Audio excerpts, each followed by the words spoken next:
Good evening. As you know, there was a horrible crime in Burlington this morning. 2 people are dead, and a third has serious, life-altering injuries, but is currently alive in stable, although critical, condition.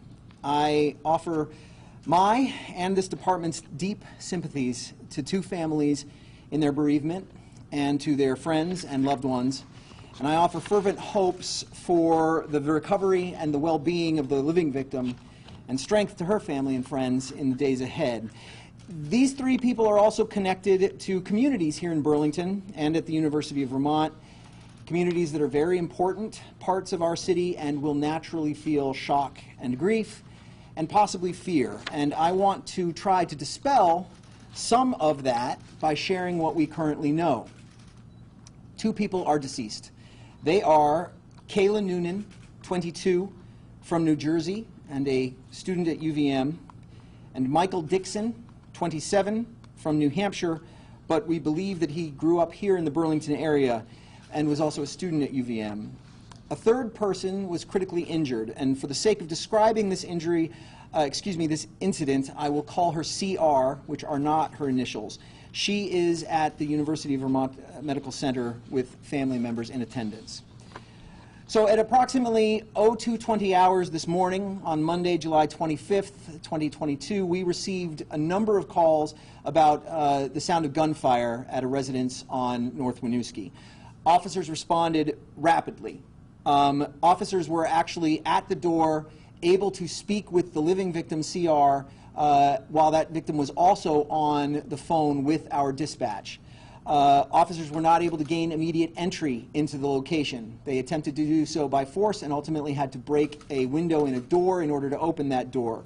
Inside, they observed Mr. Dixon and Ms. Noonan dead. They observed that CR was alive but very close to death. Officers cleared that scene so that other first responders could work, and members of the Burlington Police Department and the Burlington Fire Department saved CR's life. CR is alive today because of work that was done by these cops and the way we train with our rescue partners for critical incidents like this, and I am very, very proud of the work that they did. They secured that scene with great assistance from officers at the University of Vermont Police Department.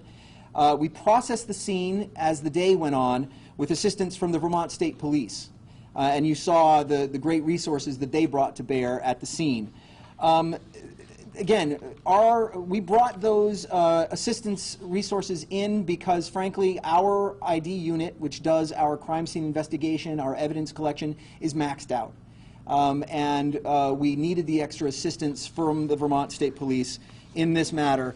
Not necessarily because of the scope or the scale of this crime, which is horrific with regard to our community and its impact, but is actually relatively self-contained from an investigatory and evidence collection standpoint. The scene, based on the evidence and the evaluation and on-scene statements that were made by CR, which we feared at the time would be dying declaration statements based on her condition, give us a scenario of what happened.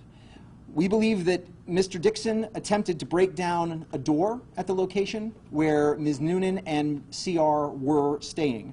We believe that he was unable to get through that door and ultimately broke through a window instead and entered through that window. He possessed an AR-15 rifle at the time. He shot and killed Ms. Noonan. He shot and wounded CR, and then he shot and killed himself. This is an ongoing investigation. We are in the earliest stages of it, and that includes determining the backgrounds of the people who are involved. That includes processing a lot of evidence that has been collected, and then doing continual evidence collection beyond what was done at the physical scene today. And that will include cell phones and other kinds of communications, anything that we can find to discover the why. Although the why may ultimately be elusive, it often can be. What we have right now is the what, and I'm hopeful that sharing that with you and with the community can alleviate some of the concerns that we naturally and understandably fear around an event like this.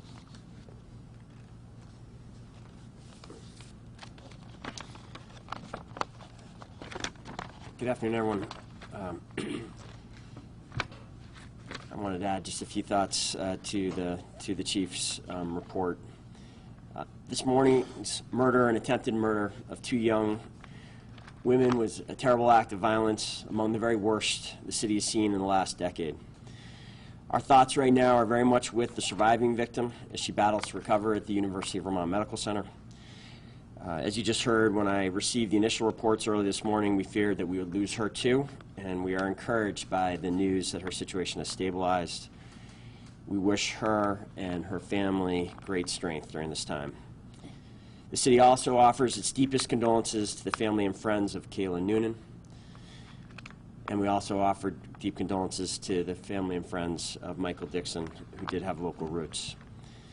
The lives of these three families have been forever changed by this tragedy. The UVM community will also greatly be impacted by it, and it is further heartbreaking to know that the suspect was a Burlington High School student a decade ago. As you just heard, the BPD and our partners in the state police are in the early stages of this investigation.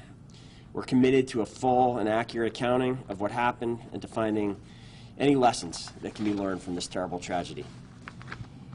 What we know already is that this incident is another awful reminder that Burlington is not immune to the steep increases in gun violence the country is experiencing, and that as a result of our disastrous gun laws, Americans are vastly more likely to have to endure terrible tragedies like this than the residents of any comparable nation.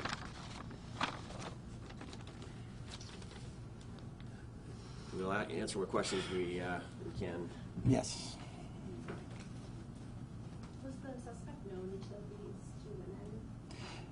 Yes, we believe that the suspect, we believe that Mr. Dixon and Ms. Noonan had a relationship going back several years, and we know that there was a relationship between all three. We heard some conflicting reports. You just said AR-15 rifle. We also heard this might have been AR-15 pistol. Can you clarify? My belief is that it's what we would call a short-barreled rifle, or an SBR. How does that kind of gun compare to ones that have been used previously in shootings in the area, and is there any extra concern about the type of gun that was used? An AR pistol was used in an incident last year during a vehicle chase that happened between, not with police, but a vehicle chase between a suspect and a victim throughout the Old North End. Multiple rounds were fired at multiple locations in the vicinity of Allen Street and other streets. A vehicle involved in that ultimately was cornered by and then rammed into a Burlington Police Department cruiser.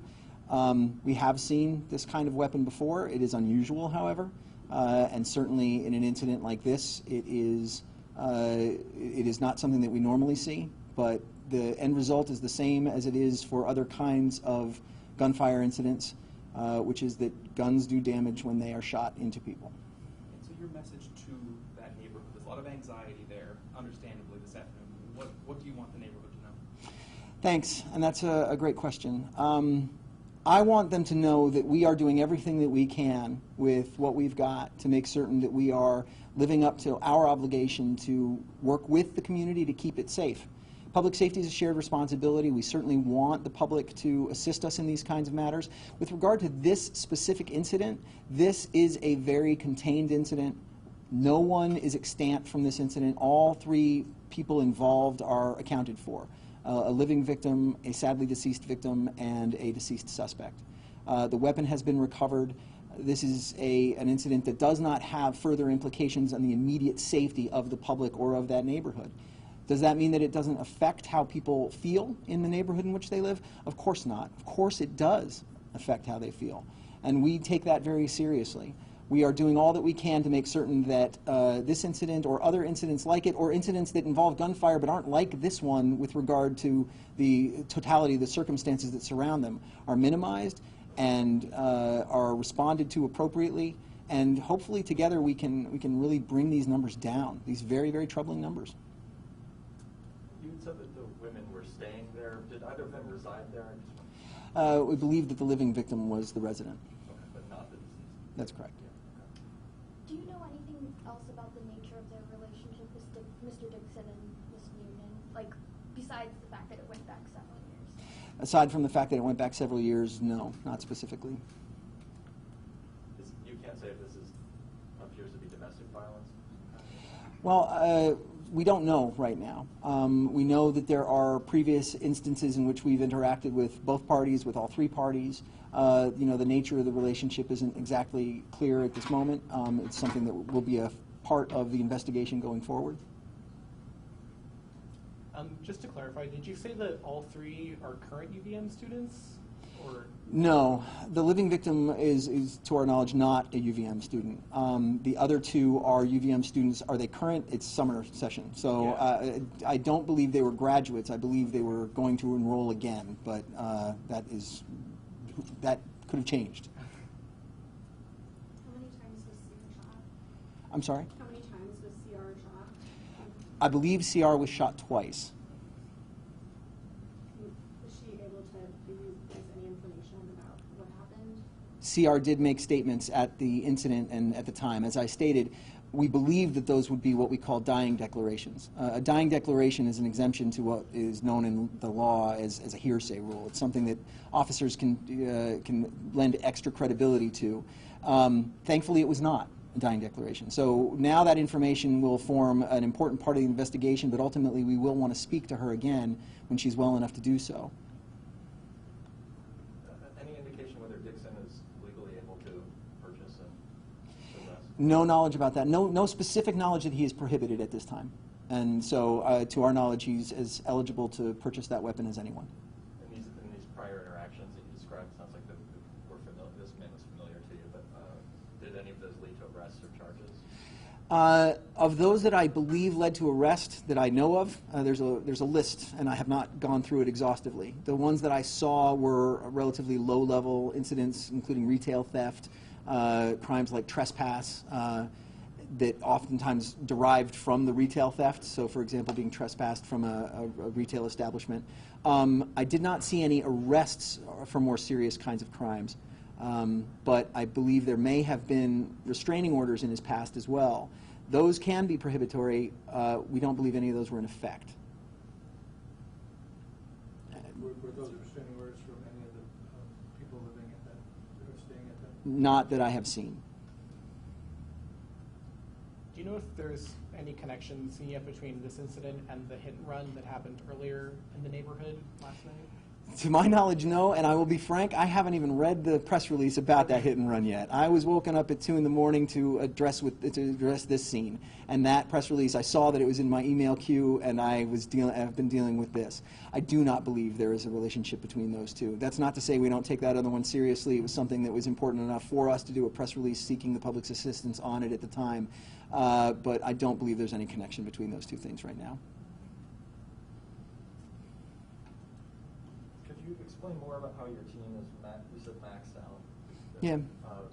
Is that, I mean, it's also vacation season right now, or do you have people out right now that's additional challenges? So our ID unit, again, it's CSI, to use a colloquial metaphor, but our ID unit consists of 2 people.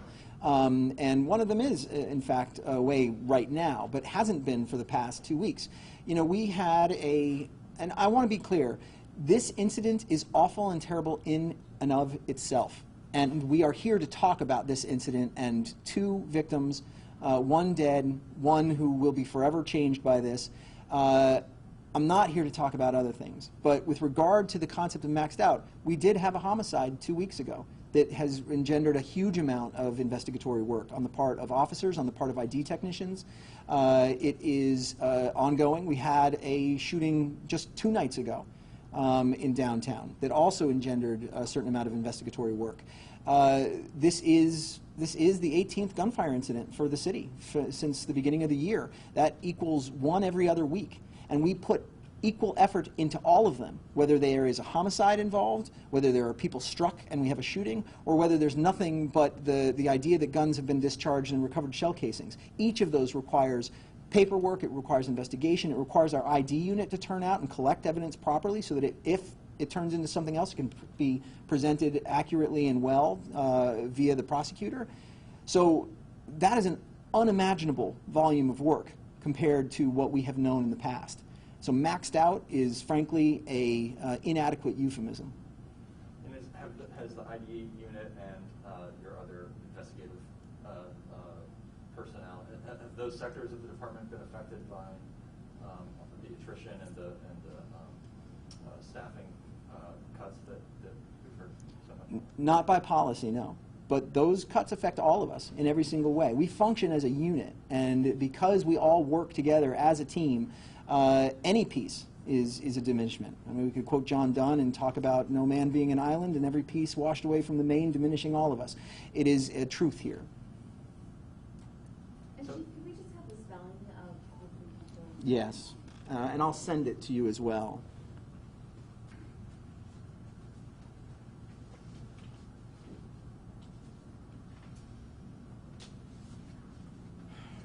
I have the spellings as follows. Ms. Noonan is Kayla Noonan, and that is K, as in King, A-Y-L-A, and last name Noonan, N-O-O-N-A-N.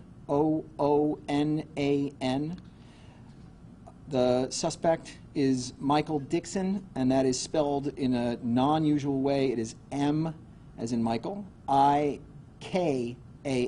So M-I-K-A-L. And then Dixon, D-I-X-O-N. And the third person we are not naming as a living victim.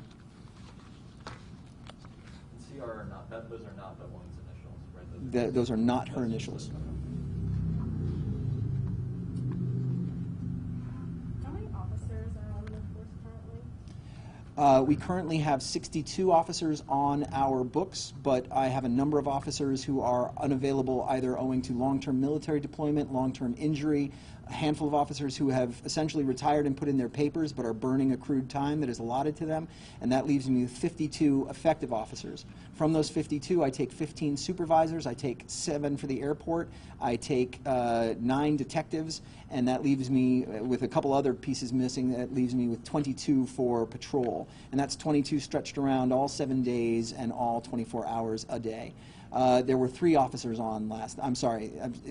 This incident happened just before the evening shift went home, so we had an overlap of the evening shift and the midnight shift. I believe there were 5 officers on shift at the time, but I'd have to check on that. Did you say you called in UVM police also? UVM actually self-deployed, having heard on the radio that this incident had occurred. They have helped us immeasurably in the past at incidents including at the Roosevelt Park shooting, at the homicide shooting on Luck Street. They are a real partner to us. Any other agencies, South Burlington or? In the past, yes. In this particular instance, no. You're getting some assistance from state police going forward.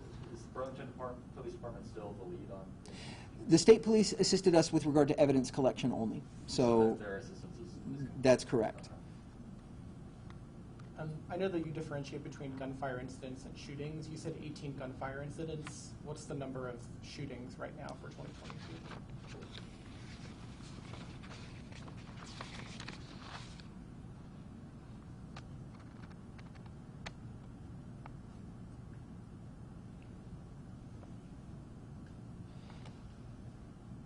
Eight. Yes, 8. 8 shootings, 2 of which are homicides.